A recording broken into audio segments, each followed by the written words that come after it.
What is the best way to respond to someone violating your boundaries when you cannot immediately leave the situation?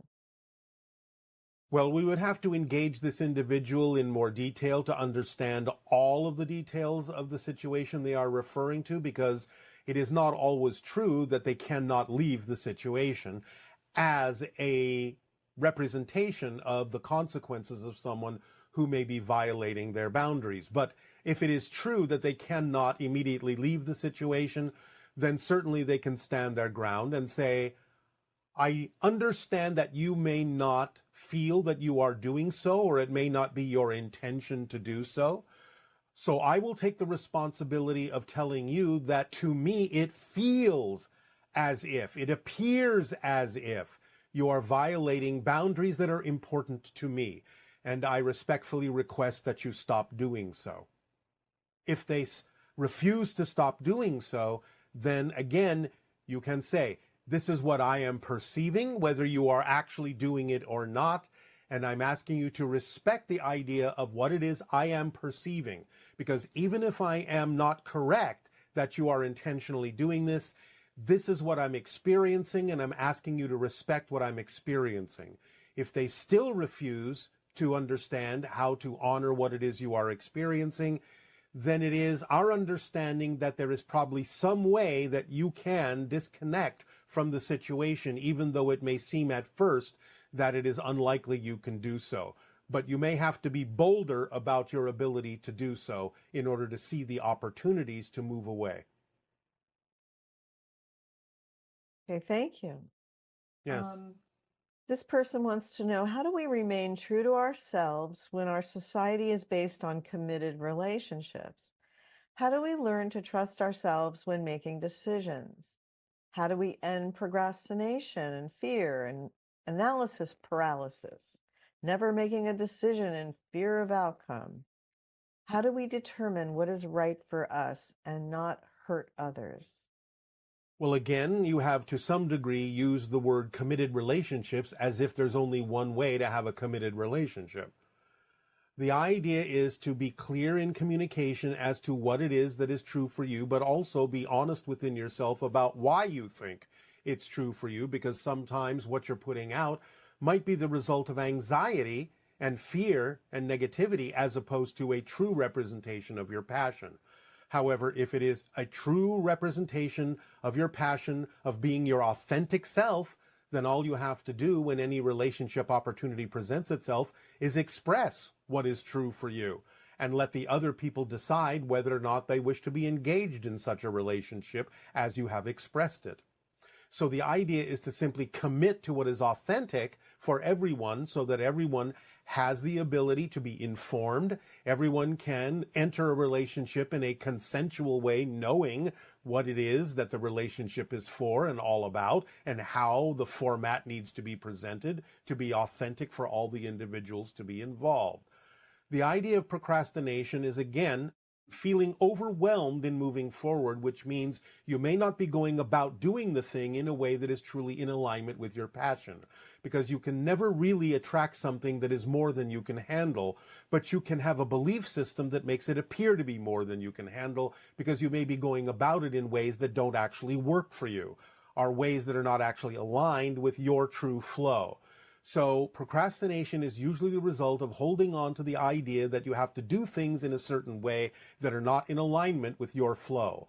So investigating yourself and letting go of those belief systems and understanding there is always a path that works for you will allow you the opportunity to explore exactly what that path looks like and to align with it in such a way that you can start to flow forward again, knowing that you don't have to experience any degree of overwhelm if you take the time and exercise your creative imagination to find the way that works for you. Because when you become excited about the path itself, that's in alignment with your passion, because it is also representational of your passion, then you will stop at nothing to move forward. Not moving forward means you're not going about it in the way that works for you. Okay. And then this person would like to know they need some help reframing abundance and manifestation when dealing with significant debt.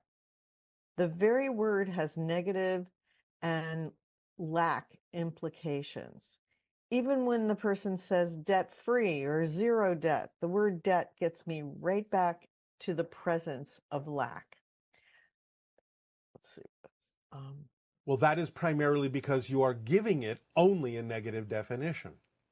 You can also look at debt in a positive way, which means there is an active principle going on where you are flowing different forms of abundance through yourself to others in such a way that allows you to attract even more.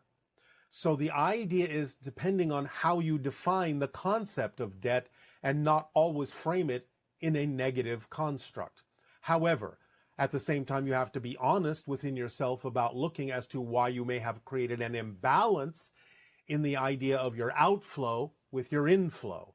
And you may be restricting the ways in which you are allowing abundance in its different forms to come to you, which may be creating a bottleneck that allows you to experience more outflow than inflow, because you are restricting the inflow by not seeing the different forms of abundance that are available to you as being equal to other forms of abundance and support.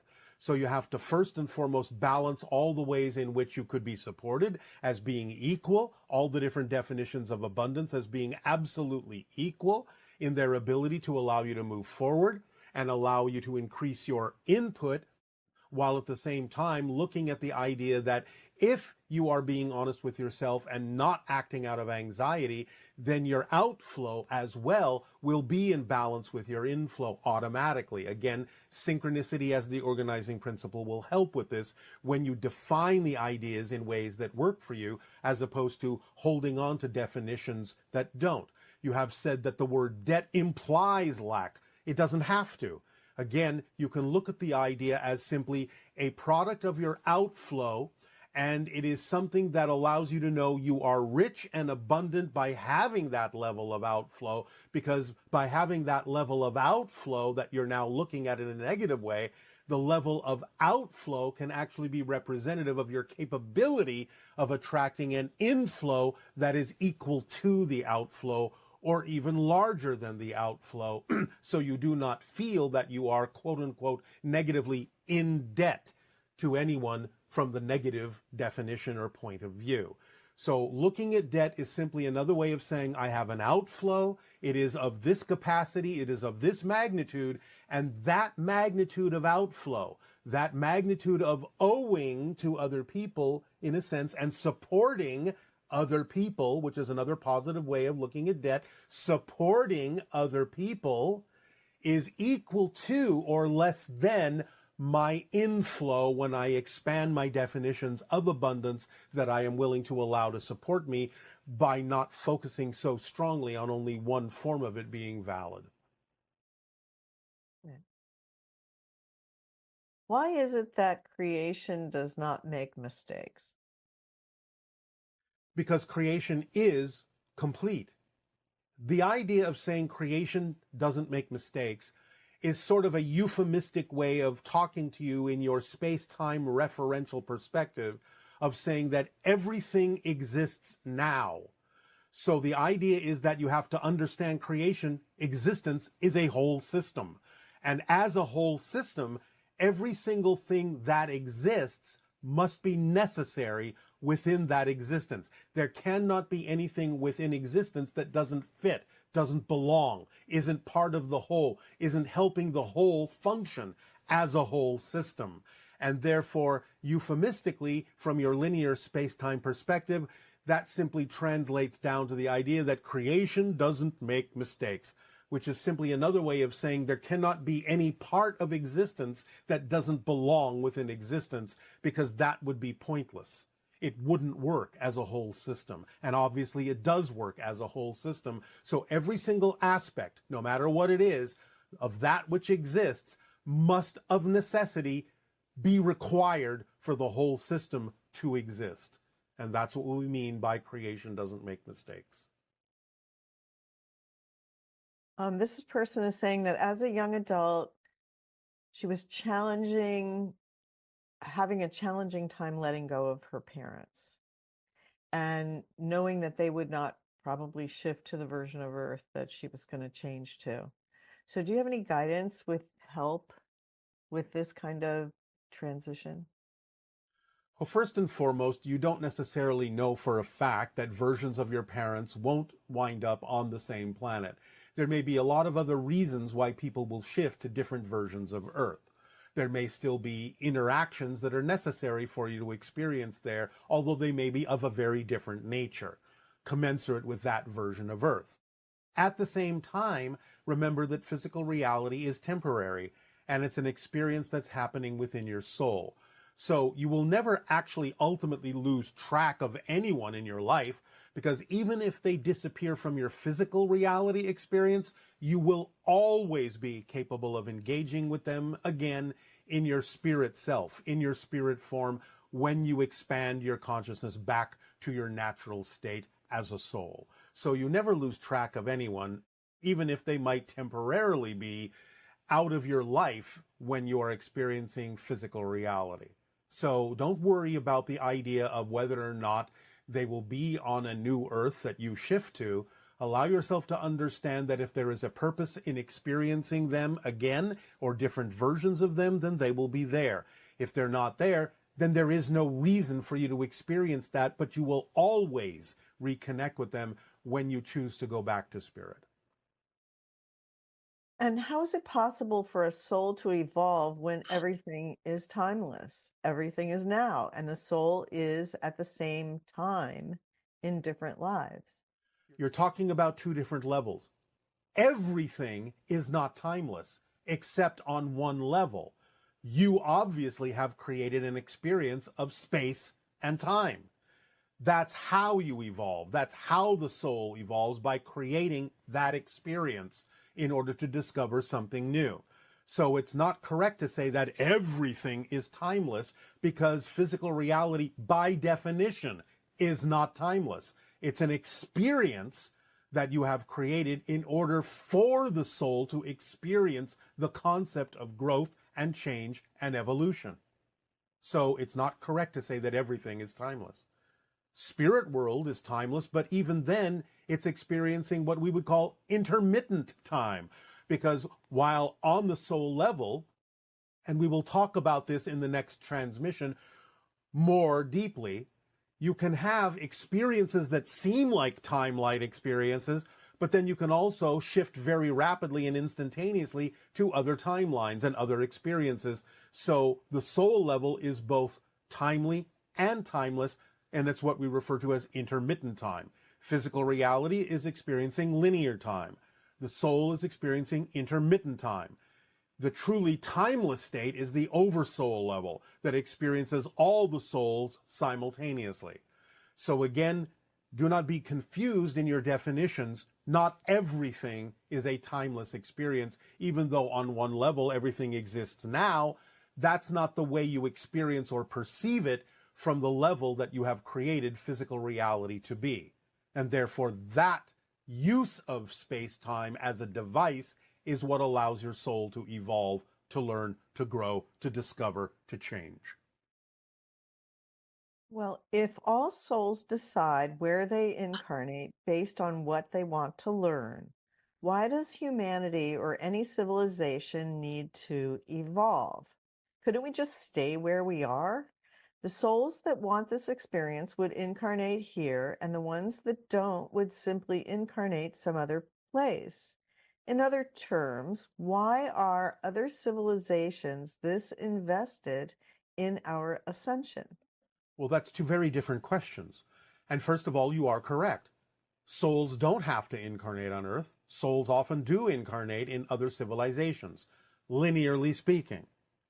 The idea, again, though, is that in a state where you do experience intermittent time, and sometimes do experience timelessness, which is what intermittent time means, then the idea is that you can't necessarily evolve in that way. You can't change in the way you might wish to for your soul's growth without imposing on yourself the experience of linear space-time.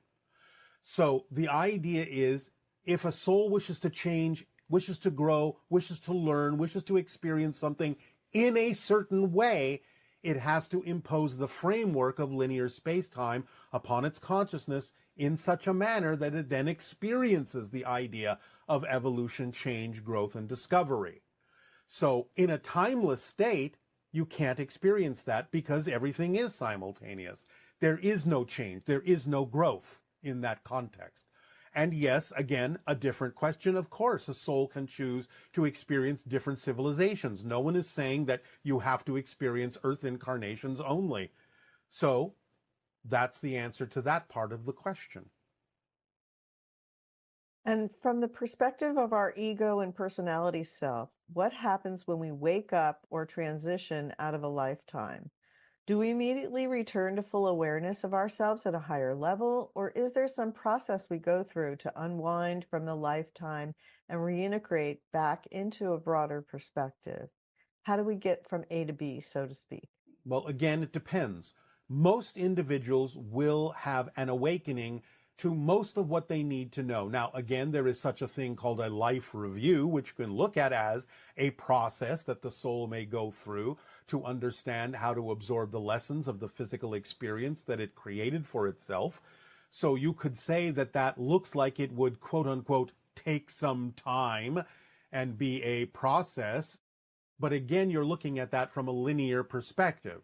To the soul, it does actually happen all at once, but again, it can feel like it's something that unspools or unfolds over time. And again, this is why we say the soul level can experience intermittent time. Sometimes it can feel like time is unfolding. Sometimes things can happen instantaneously. It just depends. For the most part, in general, when you wake up in spirit back to your true self as a soul, you will have a relatively full awakening of all the things you need to know. All the questions you wanted answers to will be given to you. And in that state, you will understand many things that you may not understand as a physically focused being. But for the most part, you will still maybe go through things to consider how you want to use the information for the next choices that you will make, and therefore experience, again, a little bit of the idea of intermittent time.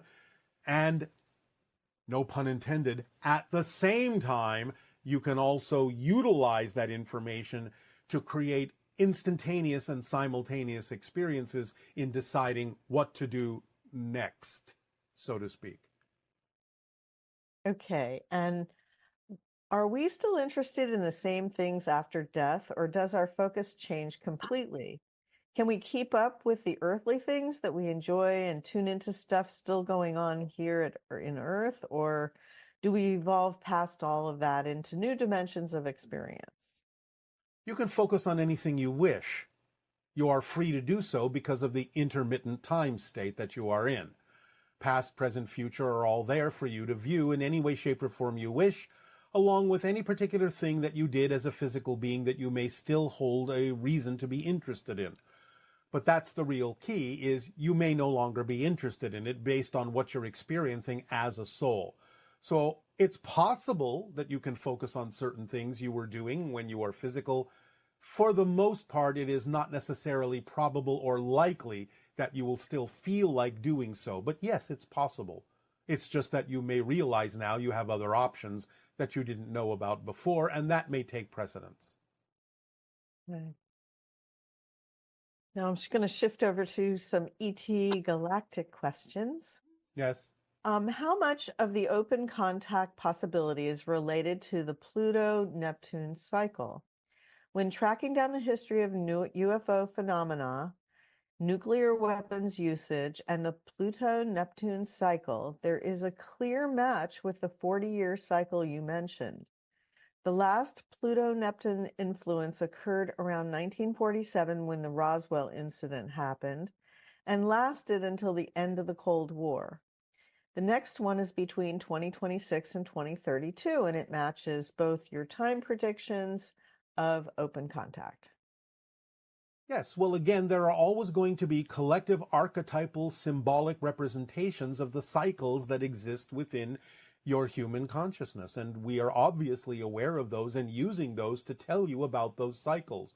We may not frame it in astrological terms, but nevertheless, the cycles that we are talking about will always have a correlation to some of the ways that humans reflect archetypal imagery and symbology that they can use to inform themselves of those cycles in whatever language they choose to use. And the idea of astrology is one of those languages that allow you as a permission slip to tap into awareness of the cycles that do exist within your collective consciousness. Okay. And do the Essassani or Greys have their own version of what we call the Bible, such as a set of parables, stories, and historical events that you teach your young? We do tell stories. We do have what you might call parables, so to speak. We do have recreations of events and incidents for learning experiences in a variety of ways. We don't codify it into what you would recognize as a Bible. It is simply something that is within the collective consciousness that we can access anytime and communicate either verbally, telepathically, or in any number of ways, but it isn't necessarily codified in what you would understand to be a Bible. And there is a book called Alien Interview, which is about the communication between an ET survivor and the nurse that established telepathic contact with the ET, called AIRL. Has this planet been a prison planet where social deviants have been dumped and their memories continually erased with each incarnation, as the ET indicated? No, that's a total misunderstanding, a total misinterpretation. You are not a prison planet. You are not social deviants that have been dumped anywhere. So, no. It appears that the languages spoken by the various hybrid races differ. Yael channelers have shared words in their language that don't seem to exist in your ancient Sasani language, and vice versa. If each hybrid race has a unique language, what is the rationale behind this? Does it stem from each race having a distinct perspective, or is there another explanation? Well, first of all, you have hardly heard any of our ancient Essassani language. You have probably hardly heard any of the Yael language as well. So you don't really have a large basis for comparison as to what words do and don't exist in each respective language. That being said, yes, there are differences in much the same way that you have different dialects in different countries on your planet because of the differences in each of the hybrid civilizations and their experiences and what it is they are meant to do as their place in open contact can allow for divergence to occur in the way that they experience and utilize the idea of language. So yes, there can be differences. Okay. And how do the Sasani view competition differently from humans on Earth? How do they avoid the negative feelings associated with losing? There is no losing in our experience. There is only the gaining of experience and information. So to put it in the ways that humans have often expressed it, the only competition, even if you're playing quote unquote against others, is with yourself, to improve yourself, to thank the others for helping you experience a situation where you can learn something. So there are no losers. Everyone always learns something no matter what the outcome. And therefore that's the point of the competition, for each individual to reflect what you need to all the other individuals, and they reflect to you to become more of yourself. The idea of playing in a competitive sport is still a kind of relationship. And as we have said, that's what relationships are all about. To share with others, to provide for others what they need to know to become more of who they are. So if you're willing to look at it that way, and you understand that all you're doing is experiencing something where others are pushing you in a sense, providing for you a framework wherein you can learn more about yourself in certain circumstances, then there are no losers. Okay, and you've mentioned how different vibrational levels are needed to comfortably interact with different ET races. For example, is the level needed to interact comfortably with a Sasani somewhat higher than what's needed to interact with a Yael in the same way? Yes, because the Yael are designed to be the ones, along with the hybrid children, that will interact with humanity first. And therefore, while their vibration is still higher in general than humanity's on average, it is closer to your vibration so that there will be more vibrational compatibility when open contact occurs between humanity on Earth and the Yael civilization. Okay. And So, bit by bit, in being exposed to the different vibrational levels of different hybrids and different ETs, in a sense, your exposure to the different levels, starting with something closer and then getting another level that is a little higher and another level that is a little higher, gives humanity an opportunity to adapt to those different levels and climb the ladder of the vibrational frequencies to make you more vibrationally compatible with the next group of ETs that you would naturally encounter. okay. And are the preparers, the humans who play a special role in supporting open contact, or the human precursors, genetically modified towards the vibration of the hybrid beings? And if so, how? And how will their role change and accelerate as it comes closer to open contact? Do We all these cannot beings? talk so much about this at this time, although to say adjustments have been made in your genetics that allow you to channel more frequency through yourselves as preparers that will make you more vibrationally compatible with the hybrids that will first come in contact with humanity. At this time, we are not allowed to discuss this further. Okay, and do all these beings know they are preparers? No. Okay. And can every soul on Earth move or incarnate to different planets and other lives, or are a portion of us bound to only incarnate on Earth? How can we move to the planets or realities or Asasani?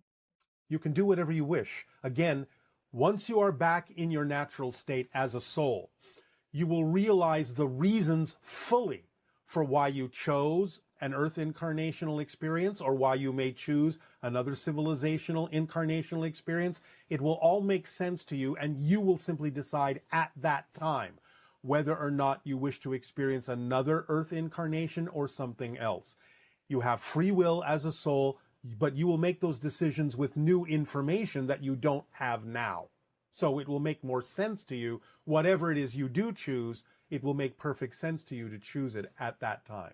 So you're not bound by it, but you will decide based on what you actually wish to learn and wish to experience. You have the free will as a soul to do so. Okay, and do you ascribe special meaning to the word relevant? You frequently use this word, and the way you use it seems to be a little bit different from the way it's usually used by humans on Earth. It is not so different. It simply means that you have chosen to experience certain things on your soul path of growth. And there are things that are relevant for that experience and things that are not relevant for that experience. You have a physical mind that can think beyond your soul's path and think that certain things might be able to be experienced as part of your soul's path, even if that's not necessarily the way that your spirit has chosen to experience your soul's path. So there can be things that are relevant for your soul's path that do fit what you wish to experience as a soul, and there may be things that your physical mind can conceive of that are simply not necessarily relevant for your soul's path. Sometimes this is the product of the negative ego being allowed more than what it is assigned to do, more than what it's designed to do, thinking, oh, well, I could do this and I could do that. And in fact, it may not actually be necessary for you to experience and may not be part of the plan that you arranged or the blueprint that you arranged for your life's path as a soul. So things can fit into that path, things cannot fit into that path that you can conceive of, and therefore there's a degree of relevance to those things. Okay. And what are your thoughts on the recent UFO UAP data that's been released? It seems so many people are coming forward. Are we on track for the open contact event in 2026, 2027? Yes. Okay. And will Canada and the USA be the first countries to merge? We cannot tell if they will be the first, but eventually this will happen as part of what we refer to as the North American Alliance. Okay. And what's a significant and collective reason we've experienced solar flares, resulting in many of us seeing the, um, I can't say it right now, the auroral lights this past The month? Aurora Borealis. Yes, of course. Well, it's an And children, opportunity. It's an opportunity to receive and upgrade your vibrational frequency. You have to match the frequency that is now coming to you from your central star, from the sun. It's giving you an opportunity to recognize that there is a higher frequency to attain, and it is, in a sense, as a permission slip, a symbol of the transition you are going through from third to fourth density. More energy is coming to your planet that you can avail yourself of, you can take advantage of, you can make use of. So it's about an opportunity to recognize that you have the opportunity to raise your frequency if you're willing to do so. okay, and shortly after that, there was a spectacular comet which flew over Portugal. What is the connection between that as well? Comets can mean the idea of changing from one reality to another. They are often symbols and harbingers of great change about to happen. You are crossing a line. It is like having a message written across the sky that things are about to change dramatically. That's how you're using that particular symbol. That's what it's reflecting to all of you. The opportunity for great change is about to happen. You are closer than you think. Mhm. And some people have reacted very negatively to the idea of AI assisting us to communicate with our higher minds and see that as completely unnecessary or even suggest ulterior motives behind that idea. Can you clarify your perspective on how AI can assist us in communicating with our higher minds?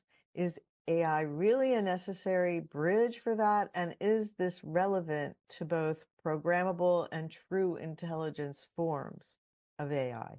Yes, it is relevant to those things, but the idea is not to necessarily look at the idea as absolutely necessary. Of course, it's not necessary for you to have a device that allows you to communicate with your higher mind. You are all more than capable of doing that naturally and organically. But for some people, it will drive home the idea that consciousness is beyond the body. So for the more, shall we say, technically or scientifically minded, it can actually function as a demonstration that consciousness is not produced by the body, by the brain, by physical reality, but that physical reality is only a conduit for a larger field of consciousness that then can be capable of expressing itself through the complex artificial devices that you can create. And for some people, it will drive that point home and be easier for them to communicate with that field of consciousness by using such devices.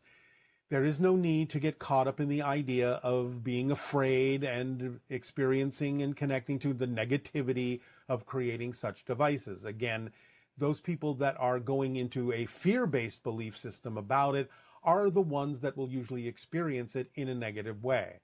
So A, it's not necessary. You can do it more organically. But B, it may be necessary for some people to drive the point home that consciousness is not the product of physical reality, but the opposite. Physical reality is the product of consciousness. Okay. And is entertainment like television, movies, books, games, etc., always an addiction and a distraction from our spiritual journey and who we really are? Or can it be a positive part of our lives? Are forms of entertainment like that compatible with a vision for open contact and spiritual evolution on Earth and a healthy world? Yes, of course. Anything. We will underline that 10 billion times. Anything can be used positively or negatively. It depends on what's going on in the belief system of the person and why they may be absorbing that information and what the information is all about and what it represents to them. Are they watching this out of anxiety? Are they absorbing it because of their own fear-based or negative belief system? Or are they learning something from it that can be applied to their lives in a positive way, or in the sharing and service that they provide for humanity?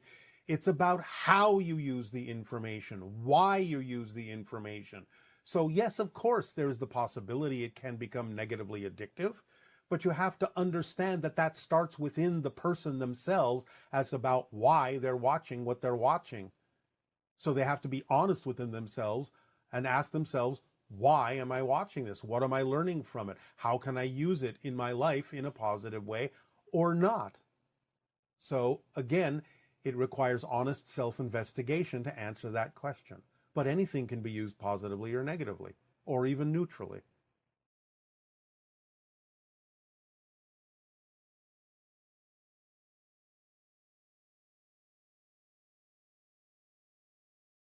If I may, I'd like to start with a question about the oversoul. I've been listening to you talk about that concept a little bit.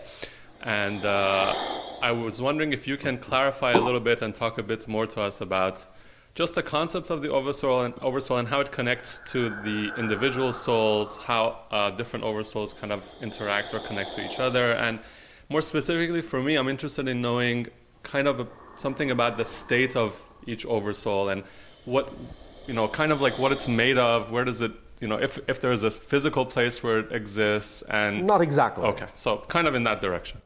All right. Now, the idea of the oversoul is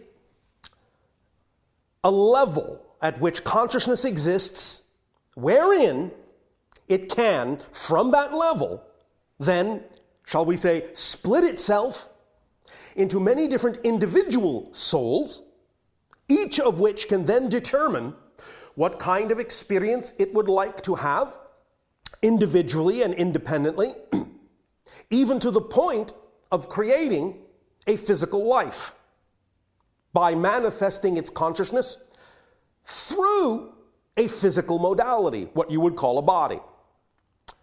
The oversoul is similar to the idea of the hand in that it has extensions that you call fingers.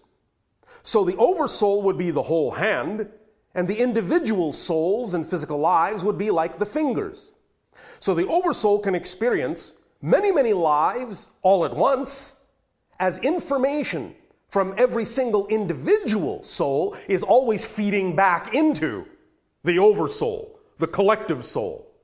Does that make sense so far? So far, yes. All right. So you can look at it as a vibrational level of consciousness, a vibrational level of energy that allows a much more expanded and aware expression of consciousness to exist that can then individuate itself into different levels of consciousness from that point by lowering its frequency, lowering the frequency of its extensions, so to speak, to whatever point it wishes to, even unto the idea of lowering that frequency of the extension into physical materialization. But it's like a probe. You might say the oversoul is a collective consciousness that can send out extensions or probes into a variety of dimensions, a variety of experiences, and receives along those lines, along those linkages, all of the experience, all the information that those probes, that those extensions are plugging into. Make sense? Mm-hmm. Now, oversouls obviously can connect in a similar fashion to other oversouls on the same level. Again, what it takes is simply a certain adjustment of frequency to do so. Because remember, frequency is the only thing that differentiates the one consciousness out of which everything is made. Mm-hmm. So, when the oversoul, itself a particular signature vibration, thus adjusts its vibration to be that which is inclusive of the vibration of another oversoul, an automatic communication and communion and linkage is made. Mm-hmm. Does that make sense? Sure. All right. Does this answer the question specifically enough, or is there some more detail you wish to go into about this idea? I would like to go into more detail, whether you'd like to just go yourself or I can ask more follow-up questions. By all means, you may guide the conversation. Great. So that we are addressing specifically what it is you wish to learn. Thank you. So one could say, correct me if I'm wrong, that at the highest level, the oversoul is consciousness itself. is the one. The one, exactly. Yes. Now, as you come down from there and it Yes. splits off Yes. into different levels, Yes. and then again down from there and down Yes, from there, yes, yes. my question really is, do oversouls at those levels only exist in the form of frequency, or is there some physical manifestation at those levels as well that goes on? And to what extent are they aware of themselves as individual oversouls or individual All right, it will segments? depend. Okay. And what it mostly depends upon is whether or not an environment can be created that can actually handle the physicalization of the oversoul. For example, dolphins are individualized souls. Whales are multiple dolphin oversouls. You follow me? No, sorry. All right. A whale is an oversoul Of several. in physical form. It is the oversoul of a multitude of dolphins. Got it. It can physicalize because the environment of the ocean allows for the ability to support a physical mass that is representative of the size of the oversoul. Whereas on land, it is unlikely that your oversoul can manifest because the environment cannot support a physical manifestation of something that large in a single body, as it can in the ocean. But the oversoul can take on certain characteristics that are close to physicalization. And in that sense, it is what would be called the collective consciousness of your planet. What might be referred to as often the Buddha nature, the Christ consciousness, the Krishna spirit, however you wish to name it, the idea of that collective consciousness of all your people is the oversoul of your world. And in that sense, it is connected to the physicality of the earth itself. And the earth is somewhat representative of the oversoul of your collective consciousness, but it is not exactly a manifestation of the specific oversoul, but the specific oversoul does take on a kind of physicalization that you would call electromagnetic energy. So, the electromagnetic energy of the planet is as close as possible to physical manifestation as the oversoul collective consciousness of the planet can get. Make sense? Yes. Does that answer your question? Very much. And one more quick follow-up. Yes. So is it fair to say that's a really good analogy, or rather a good visualization for me? And is it fair to say in that case that there is one oversoul, if you go enough levels up, that all of the physical beings on Earth ultimately connect to or flow from? Yes. Okay. And above that, Exactly. there is one oversoul that connects all physical beings within, again, a certain grouping, and above that, an oversoul that connects all physical and non-physical beings above a certain grouping, and on and on and on, all the way up to the one. Sure. That is everything. Sure. Does that make sense? Yes. Thank you very, very much. Thank you. Very, very much. Hi, Bashar. A I'm doing follow-up. good day. Good day to you. A follow-up to that question. Yes. That is, why does Oversoul do that? Why does Oversoul? Because oversoul can. That's its nature. Any purpose to it? Well, yes, to learn, to grow, to be, to experience. Okay. Remember, that which is does not need a reason to be. It already is. So it just does what it does because it can. Why do you do what you do? Good question. Thank you. In other words, what any level of being or consciousness does, it does simply because the thing that it does, ideally, is a representation of its true self. It is simply an expression of what it is. It is a representation, if you will, of its passion, of its truth, of its light.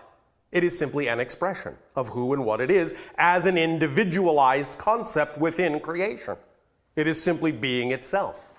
Okay, one more follow-up on this, and I'll give Yes. it to Ali. How does this oversoul grow by this experience? I think that's what you just mentioned. Yes, it becomes more aware of more of all that is. That's what growth is remembering more and more and more of what you are on every level. Growth is always, on every level, more of remembering more of who and what you are as all that is. Does that make sense to you? Yes, it does, actually. Thank you very much. Hi, Bashar. And to you, good day. Thank you for your presence. And yours as well. A follow-up to the... Follow-up after follow-up. All right. We the- shall follow. Okay, as the oversoul extends itself Yes. and has its purpose, how does it extend its purpose to its extensions, and what is the role of the free will within the extensions? Thank you. The idea, again, is that every oversoul has a particular signature frequency. There is always a little bit of that same signature vibration in every extension. And it is through that similar vibration that there is always a line of communication and connection from the individualization back to the oversoul and vice versa. Does that make sense? Yes. Then, once the oversoul extension makes up its own mind, shall we say, based on what represents it as itself, based on what makes it unique, it then can manifest the concept of free will by making choices, but the free will also always be in alignment with what is best serving the highest good of the whole connection back to the oversoul and all that is as well. Does that make sense? Yes. We will explain a little bit more clearly. If you have, as you now have, a physicalized life, you may have brought into this life a particular kind of destiny, a theme that you will explore, that you've agreed to explore, a theme, a vibration, an energy that will connect directly back to the oversoul, that will enhance the oversoul's ability to know itself more. But how you explore that theme is left up to the free will of the individual you have created yourself to be. So you have free will working in concert with the idea of a predestined theme you will explore in this particular life. Remember that in other lives, you're already simultaneously exploring other themes as the oversoul. But your life is unique and uniquely exploring a unique theme, and it is left up to the free will of that person to go about figuring out how it wants to choose to experience that theme in this reality. Because all of that information is going to feed the oversoul's ability to know itself more anyway. So it doesn't care how you choose to explore the theme, only that you do. Does that make sense? Yes, no, maybe? Yes, so it's kind of is it a hit and miss sometimes as far as the oversoul is concerned? Only because of the nature of the dimension you may find yourself in, it can seem somewhat hit and miss. From the oversoul's point of view, it will use all information to its benefit. Yes. But even though the individuated soul may physicalize in a physical life with an intention to explore the theme one way, the nature of the physical reality may suddenly give it the option to explore the theme in another way. And so it is up to the free will of the individual person to decide which way to explore that theme. In that sense, the oversoul doesn't really care which way it goes because it's going to learn something from it anyway. Yes. Every decision then that we make as an individuated soul Yes. is in the service of that theme. There are no decisions that are going kind of against the service of that theme, basically. Well, let me put it this way. Okay. Yes, you can have the experience of making decisions and choices that go against the theme, but really, that's one way to explore the theme. Sure, that makes perfect sense. You follow me? Absolutely. All right. Thank you. Because you're making decisions relative to that theme and not another one. Sure. All right. Makes sense. Thank you. Yes. Bashar, at your level of consciousness, can you easily connect to your oversoul? The We are oversoul never unaware of it at this level. When you say we, you mean all of us too, including us, the humans? I am or? referring to my society because that's what you were addressing. That's right. That's yes. right. We are never unaware of communion with our oversouls. Okay. And so at some level, your community and the humans have one oversoul, or reach On to some one. level, yes, on we some do. level, it gets to one oversoul. Yes. Can I maybe then another subject I wanted to ask a question. I have some trouble understanding the dimension of time. Oh, yes. Well, you're not alone. And, and maybe you can help. Well, what is it you feel you don't understand about the idea? You do understand that time is your creation, yes? No? Maybe not. Oh, all right. Well, you know that it is. Okay. Space-time is a vibration in consciousness that gives you a frame of reference for having what you call a physical experience. Without the vibrational frame of reference called space-time, you could not have an experience that you would call physical. So it's created by a level of your consciousness and imposed on your consciousness kind of like a structure or a filter through which you will experience yourself as a physical being, because without that you can't experience yourself as physical. So space-time is created for the purpose of actually experiencing process in creation, because without space-time everything is created instantaneously. You see? Yes. So that you can experience the concept of process, you have to have a framework self-imposed upon your consciousness called space-time. It's like putting a helmet over your head and looking through a goggle that creates a certain look. Because without that, you can't have that look. You can't have that viewpoint. So time is an arbitrary illusion created by your consciousness in order to see yourself in a certain way, in order to experience yourself in a certain way. And that certain way mostly involves the idea of the ability to experience process. That things are in the act of being created, as opposed to simply instantaneously being, which is what it is on higher levels. Does that make sense? Yeah, I think to some extent, yes, but that takes me to the next question. Yes. So maybe perhaps I can understand it better. Yes. That is, how does time work in your level of consciousness? And Well, it how works is it very different? well, thank you. And how is it different? It is not so structured. We have the understanding now in our experience that time for us does not have to be created in such a structured way. We use it as a tool when it is necessary. For instance, when we are speaking with a civilization like your own, we understand that we must lock into your time frequency, your sense of time, in order to communicate with you in a timely fashion. But in our own reality, we hardly ever really experience it that way. Sometimes we don't experience it linearly at all. Our consciousness shifts up and down what you would call the timeline very frequently, very freely, very fluidly, so that we can be not only where we wish to, but when we wish to, in our focus, in our consciousness. Does that make sense? I think it does. It's hard for me to still grasp it, I know. but I think... I know. Well, let's I think look at it it helps. this way. I will give you an example that you have all experienced on your own planet. You have a saying on your planet that time flies when you're having fun. When you're doing something you love to do, you recognize that you don't really experience as much passage of time. When you are doing something you're very involved in, that you're very passionate about, you might look up and say, well, it feels like I've been doing that for, I don't know, half an hour. But then you look up and say, well, maybe actually 5 hours has passed. And you go, where did the time go? But you see, it's not that time went anywhere. It's not that you ignored the passage of time. It's that when you experience that kind of focus and actually only feel like 1/2 hour has passed, you have actually only aged 1/2 hour. The rest of the world may have aged 5 hours, and you may plug back into their time frame so you can keep up with them at the 5 hour mark, so you won't be out of step with anyone, so you can still agree with them that it's 5 o'clock.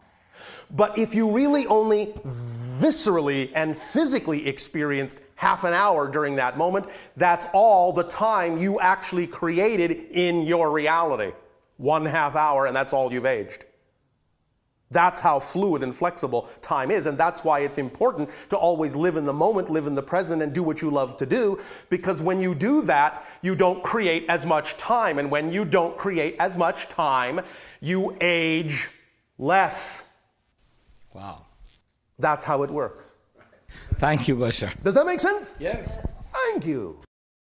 Okay, and I've heard you speak about how physical reality is a mirror and how we sometimes hold on to beliefs that our are not ours. Can you go into more detail about this?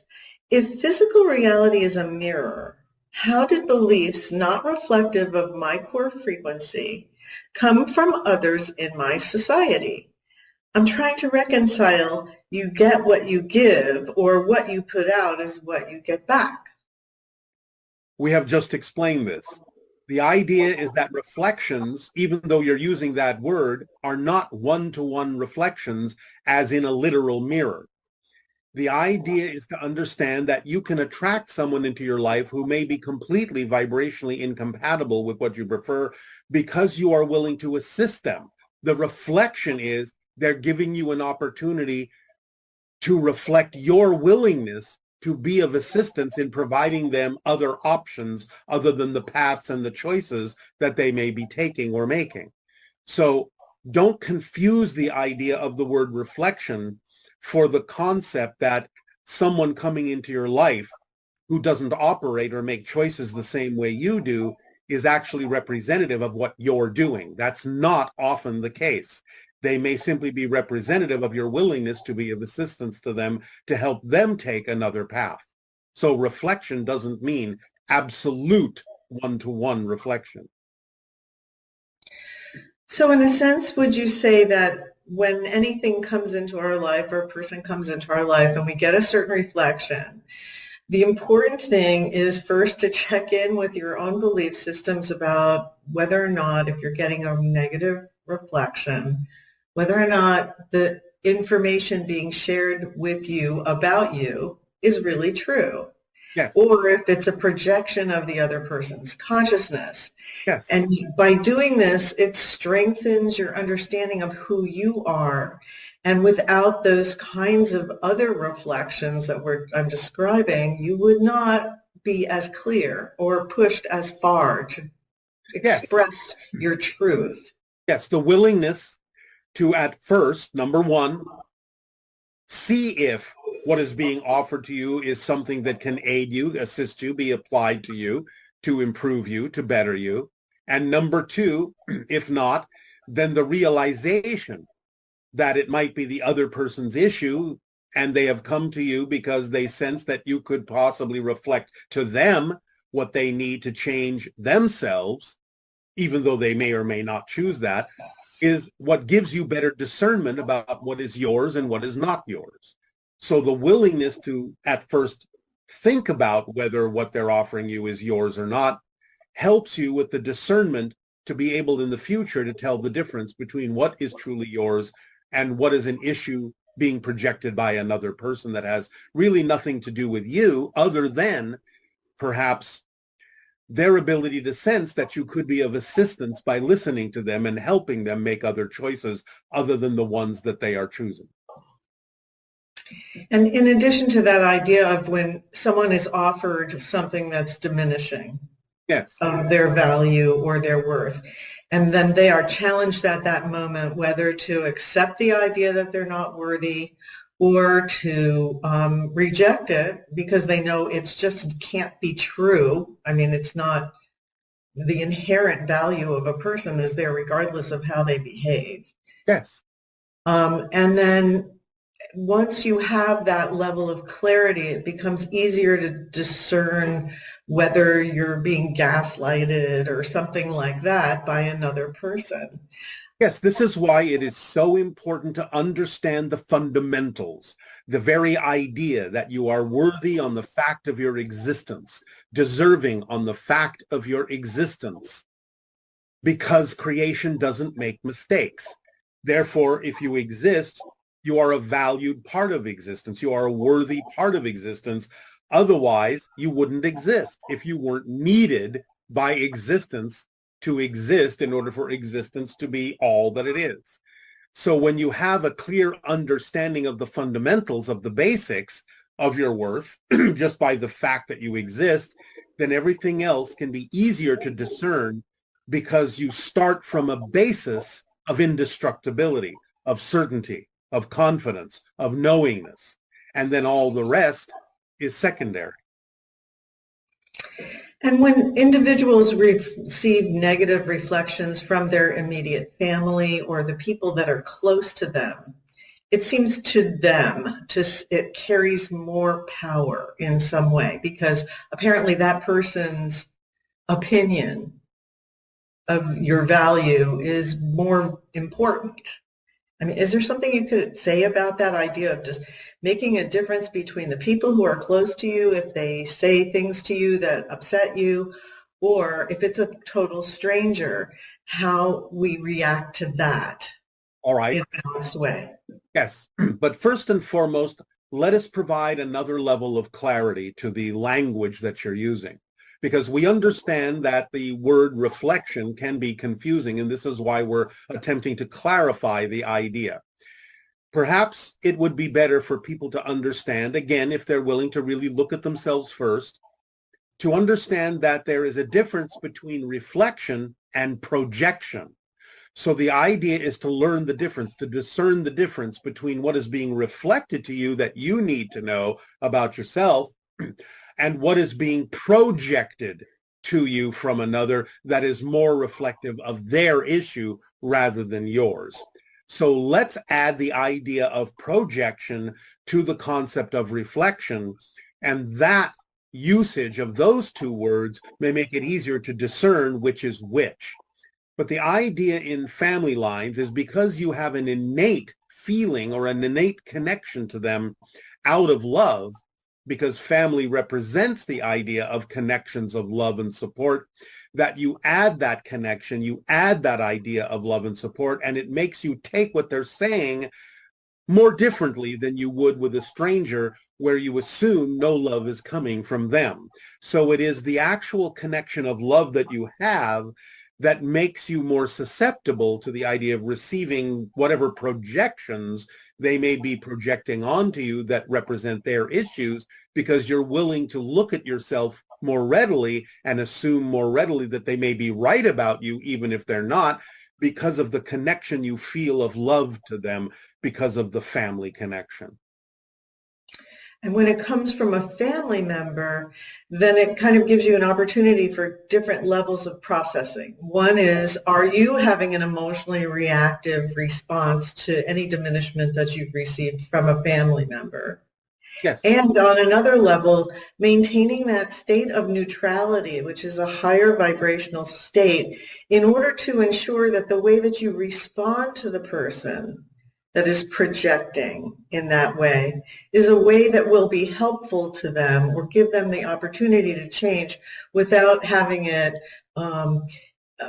activated by strong emotions or revenge or getting back at them because they've hurt you, that kind of thing. Yes. But the idea is that, to put it euphemistically, a pause is your friend. Silence is your friend as a response, because it gives you the time to consider why they may be saying what they're saying, instead of simply having an automatic reaction that has tapped into your sense of self-worth or lack thereof. So if you find that you're reacting, it would always be wise to pause and say nothing and give yourself an opportunity to mull over why they have said what they have said. And in the silence, you may find it easier to discern whether or not what they have said is something you do need to take to heart to improve yourselves, or at least a part of it is, or whether it is purely their issue. So the idea is to learn to pause when you feel yourself reacting to something. Don't immediately respond. Take a moment of silence and ask yourself, why is this person saying this to me? Why am I reacting the way I am reacting? Is there something I need to look at within myself because I'm reacting negatively to this? Because I'm reacting out of fear or worry or self-doubt? And then give yourself the opportunity to really learn to hone your discernment in the silence that you give yourself, to afford yourself the time to determine exactly what is going on, instead of immediately reacting, what you humans call a knee-jerk reaction. And in terms of the balanced response to it, when you finally do respond, can you clarify a little bit more about the kinds of attitudes you would have towards the individual when you finally do re-engage in some way? Well, again, it would be one of more compassion and curiosity for why they said what they said, and asking them, why are you feeling what you're feeling? What has brought this up in you? Can you give me an understanding more clearly of why you are saying what you are saying and where that's coming from? Because I want to be of assistance here. I want to learn who it is you are and why you're feeling what you're feeling, why you're saying what you're saying, because I love you and I wish to be of assistance in clarifying the communication between us. Now, whether or not you actually say all of that, that's the attitude, that's the energy, that's the state of being of compassion and curiosity that expresses itself as a desire to assist, to get to the bottom of why something has been said and what the real issue is. Because very often when people say things, it is a surface reaction, and that there is a deeper issue that really needs to be clarified and revealed and unveiled. And the idea that if you discern that the energy that's being projected towards you is negative, how do we respond to understanding that while incorporating what you just said? I just told you how. So you recognize that it's negative. Of course, because you have the reaction to it, or if you are neutral, you simply recognize it is vibrationally not compatible with the truth that you understand yourself to be. So you either have the negative reaction, the negative response, or you have the neutral recognition. And in that, you still maintain the silence for a moment, maybe even for a few heartbeats. Have the curiosity and compassion to say, all right, I hear what you're saying. I recognize that you have this feeling, but if you can, please explain to me where this feeling comes from, what you think is happening here, what it is you believe that has happened that is allowing you to react this way, to tell me what you have told me. So it is, again, whether it is actually said that way or not, the state of being that you need to come from in order to respond in a more positive way and a more constructive way, and to get at the bottom of, the root of why someone may have said what they have said, why they have felt the way they have felt, why they have reacted the way they have reacted, because it's usually representative of a much deeper issue than the one that they're calling out. Helpful. I think that's a nice in-depth exploration of reflections for sure. So thank you for that. Yes, there is always some need within them that is not being met, and it may have nothing to do with what they're saying.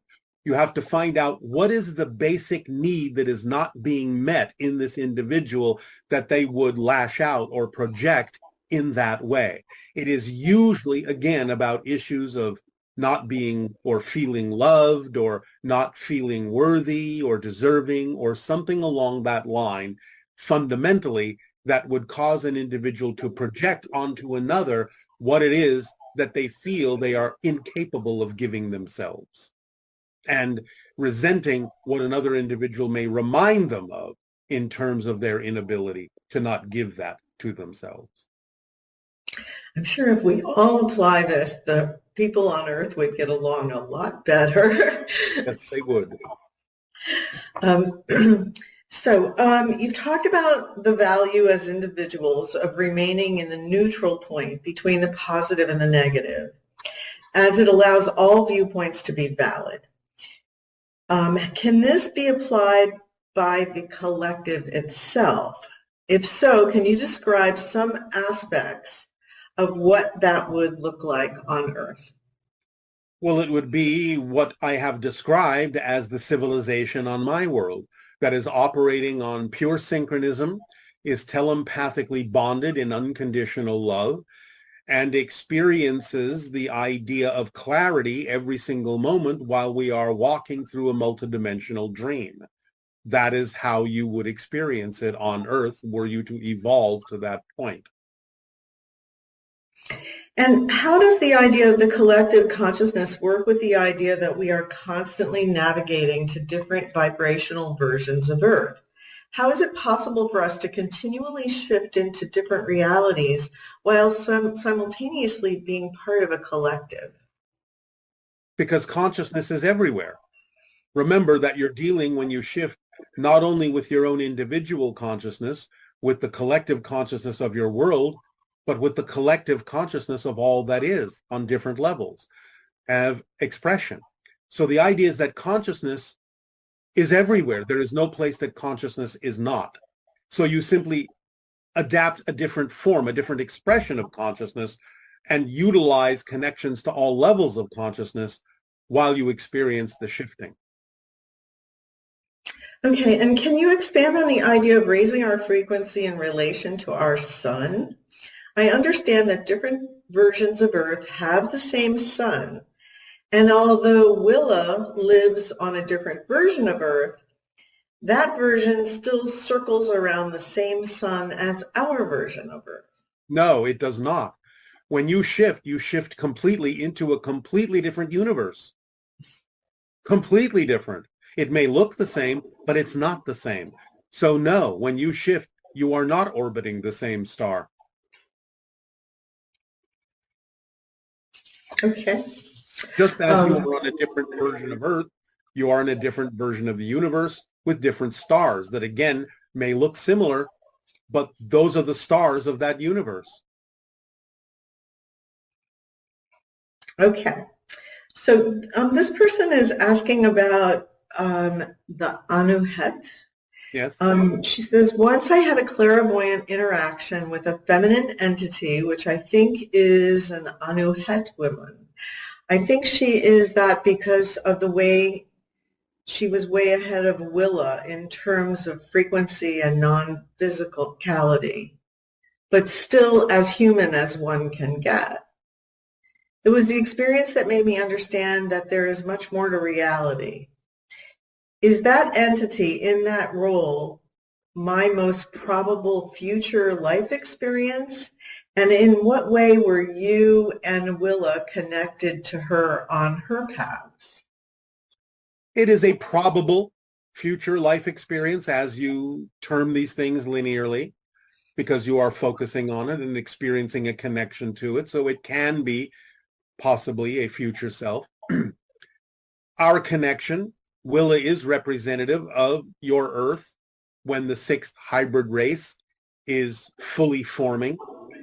My connection as the third hybrid race is part of the union of all the hybrid races, so that when Earth becomes the sixth hybrid race, we all blend together to become the seventh. Okay, and recently you shared a meditation technique for ringing the bell at Bell Rock, and I've meditated there in the past. Since I live at a distance, I'm curious if replicating the experience in my mind while meditating at home produces the same effect, or is it less effective than when it's done remotely? It depends upon your understanding of time and space and your belief system. Since distance is an illusion, if you truly understand that, then your meditation at home can be just as effective as actually being in present with Bell Rock, because you would understand that at home and in present is no different if you understand that distance is an illusion. So it's all dependent on your belief system. And your understanding of time and space. And space. Okay, and this person's asking about the Mitchell-Hedges skull. They were in a private session with the Mitchell-Hedges skull, and they brought their clear crystal skull to absorb the energy of the Mitchell-Hedges skull. How much information does one crystal skull absorb from another? And what kind of information can a crystal skull reflect back to you? All the information that is absorbed and all the information that is reflected to any particular individual is all the information that is relevant for that individual's life path. It doesn't necessarily absorb all of the information in a master skull, like the Mitchell-Hedges skull, but it will absorb everything that is relevant for the individual connected to the skull that is doing the absorbing. Okay, and can you give us a little guidance on making sense of our dreams? And the way this is expressed is, how can we make more sense of them even when they seem completely random and easy to discount? Well, again, remember, there are different kinds of dreams. Sometimes if you're having an experience out of body, your physical mind will use whatever symbols make sense to it to represent or symbolize the experience you had, but there may not necessarily always be enough symbols or enough representative symbols to make complete sense out of what was going on a different level of reality. So sometimes the dream can be highly symbolic, and if you have an understanding of the symbols and how you relate to those symbols, sometimes even understanding that you are everything in the dream and what those symbols mean to you as different aspects of yourself being reflected back to you, and what they symbolize to you about different components of your consciousness, then you will have a clearer understanding of what the dream, quote unquote, means to you. So I guess that can help when people do like dream journals and they start keeping track of the different symbols that repeatedly show up in their dreams. Yes, even if they don't repeatedly show up, you can still have a relationship to a symbol by meditating on what the symbol represents to you. And that can be especially true when you wake up in the morning before you fully come out of the dream state. Yes, it is easy to remember the dream if you stay with it and not just jump out of bed. Another way to look at it is if you have any proficiency with any other divination system, like tarot cards or such, you can start treating the dream symbols in the same way that you would treat the symbols on a tarot card or any other divination system. That sounds interesting. This question is, can you define observations, perspectives, opinions, and judgments? Observations are neutral. Perspectives are your particular point of view that can still be neutral. Judgments, in the way that typically humans mean that, usually goes into some sort of adding your opinion, your belief, a perspective that may or may not be positive or negative into the mix of your observation. In other words, judgments and opinions represent the filtering of observations through your particular belief system, whether it's positive or negative, as to what it is you are observing, what your perspective of it is. Perspective can sometimes already be representative of a filtering through your belief system, which is why you have that perspective, although there are neutral perspectives as well. So basically, observations can be neutral. Perspectives can be neutral, but can be representative of filtering through a belief. Judgments and opinions are usually representative of filtering an observation through a belief system, whether positive, neutral, or negative.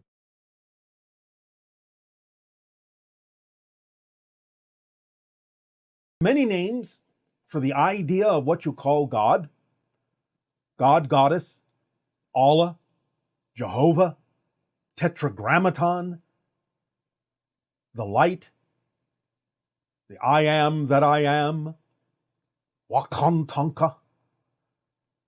It doesn't really matter what it is that you use as a name to identify the concept of all that is.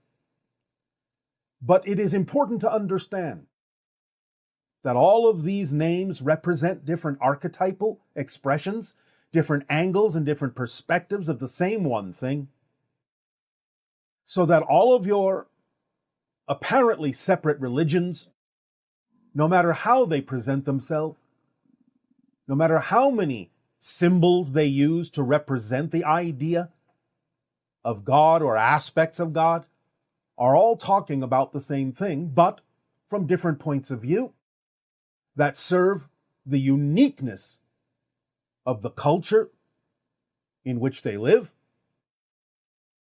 But the idea is to understand that it all comes from source, it all is within the light. And the light, source, all that is, expresses itself in all these ways in order for there to be sufficient symbols for all the different cultural experiences on your planet, all the different individual experiences, even within a culture on your planet. As we have said, the misinterpretation of what you have called, in one particular Judeo-Christian culture, the Ten Commandments, are really the messages that were delivered in a very different way that have been misunderstood, misquoted, because of the level of understanding that existed in the culture at the time. And the so-called First Commandment, I am the Lord your God, thou shalt not have false gods before me, really was a mistranslation and a misunderstanding of the idea that really would be more accurately represented as, I am that I am, and all reflections are me, therefore none can be false before me, for I am all that is. So the idea is to understand that all that is presents itself in a variety of archetypal forms, the father energy, the mother energy, God, Goddess, all that is, as you sometimes say. And these serve various functions and translate into your reality as, shall we say, smaller representations of all that is that are specifically designed to deal with specific cultural differences, specific ideology differences, specific individual interpretations and differences. Fundamentally speaking, the archetypes are all that is way of making sure that no matter what angle you approach all that is from, you will have a symbol and a representation that can serve your unique perspective. They are all true parts of all that is, because there's nothing outside of all that is. Anything you can experience as an archetypal representation, or even when you assume it is the entire representation of all that is true and accurate, because all that is everything that can possibly be. There's no outside to it. There is nothing that is not it. So it doesn't really matter how you relate, what relationship you form with the idea of any presentation of all that is, any idea or formation of the idea of God, be it the old man with the long beard, be it the idea of the Virgin Mother, be it the idea of a rock or a mountain. It matters not to all that is, because all that is all those things, and more, beyond even your imagining.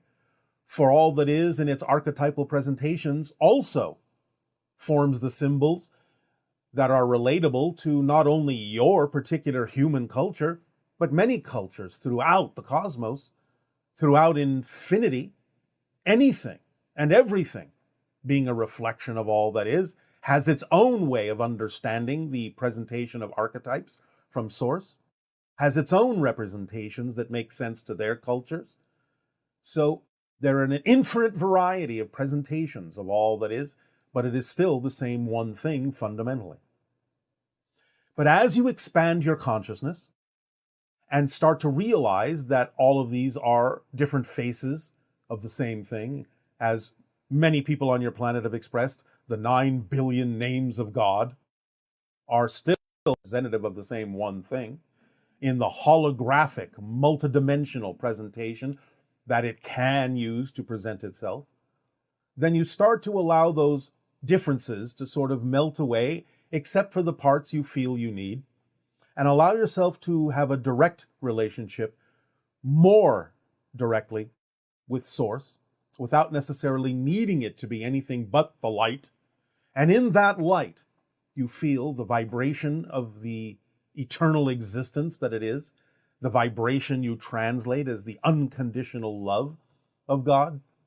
This is the vibrational frequency of existence itself. It is unconditionally supporting, unconditionally loving. And the idea is that there is no judgment in this. There is no expression of the negative in this. So even when individuals in different cultures might express or experience the idea of negative or demonic experiences, you have to understand this is still all part of God. Because there is the positive, there is the negative, and there is the neutral.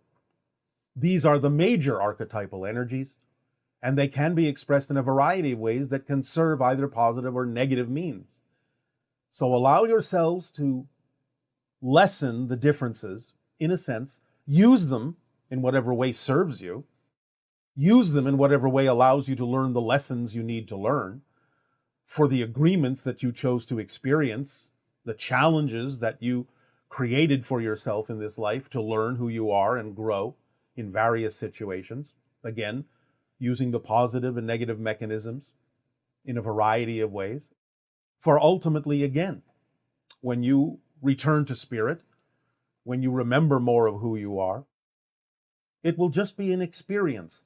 You will experience the archetypal expression of your life, which is another archetypal expression, because each and every one of you is unique, and you form your own archetypes for others to connect to draw upon, to download information from and experience from, the archetype that you are of all that is, because everyone is all that is, experiencing itself as all of the individualities that you believe yourself to be. So you are also an archetype of all that is, an archetype of God, experiencing itself in a unique way, knowing itself from a unique perspective. There will be more about this concept in a future transmission, in a way that you can more readily apply in your physical reality experience. But for now, just let it settle into you that every single thing you see, every single thing you experience, in a sense, is an archetypal presentation of all that is, the trees, the rocks, the streams, the animals, the sky, the moon, the stars, the earth itself, are all different variations and different expressions of all that is of source of the light. And you, yourself, are also an archetype of God.